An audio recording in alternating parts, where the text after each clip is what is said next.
Blood ഉണ്ടാക്കുന്ന രീതിയിൽ കുറേ സീക്രട്ട് കാര്യങ്ങളുണ്ട്. അതായത് അവരുടെ അന്നത്തെ കാലത്ത് ഉണ്ടാക്കുന്ന ജ്യൂസിലൊക്കെ ഉണ്ടാക്കാം, സർവത്തിലും അങ്ങനത്തെ ജ്യൂസ്, പിന്നെ ഈ പഴം മിക്സ്, പിന്നെ ഫുഡ് കളറല്ലേ അതിലൊക്കെ നമുക്ക് ചെയ്യാം, പിന്നെ ഗ്ലിസറിലൊക്കെ ചെയ്യാം, അങ്ങനെ പല ഓപ്ഷനുണ്ട്. പക്ഷെ നമ്മൾ ഈ ശരിക്കും മാർക്കോയിൽ അങ്ങനത്തെ ഈസി പരിപാടി ഒന്നും ചെയ്തിട്ടില്ല.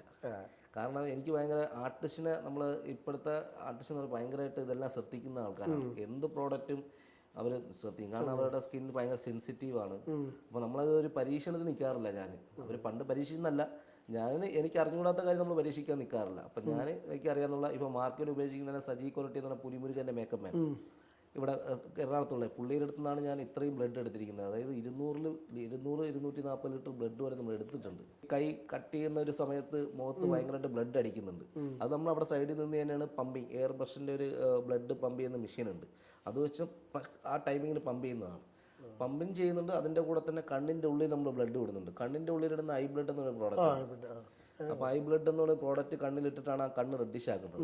കണ്ണിൻ്റെ ഉള്ളിൽ ഇടുന്ന ചില ആർട്ടിസ്റ്റുകളെ സമ്മതിക്കില്ല, കാരണം കണ്ണ് റിസ്ക് ആണല്ലോ. അപ്പോൾ ഓൾറെഡി ഞാൻ എൻ്റെ കണ്ണിലിട്ട് കാണിച്ച് കൺവിൻസ് ആയതിനു ശേഷമാണ് ഉണ്ണിച്ചേട്ടൻ ഇതെല്ലാം സ്വയം പരിശീലനം. നമ്മളത് ജനുവിറ്റി അറിയണമല്ലോ. ഇപ്പം നമുക്ക് എന്തെങ്കിലും കണ്ണിന് വന്നാൽ നമുക്ക് എന്തെങ്കിലും ട്രീറ്റ്മെൻറ്റ് ചെയ്യാം. ഒരു ആർട്ടിസ്റ്റിൻ്റെ കണ്ണ് നമ്മൾ ഇട്ടിട്ട് അബദ്ധം പറ്റിക്കഴിഞ്ഞാൽ പിന്നെ ആ പണം ഫുള്ള് നമ്മൾ ചെയ്യുന്ന അബദ്ധമായിരിക്കും.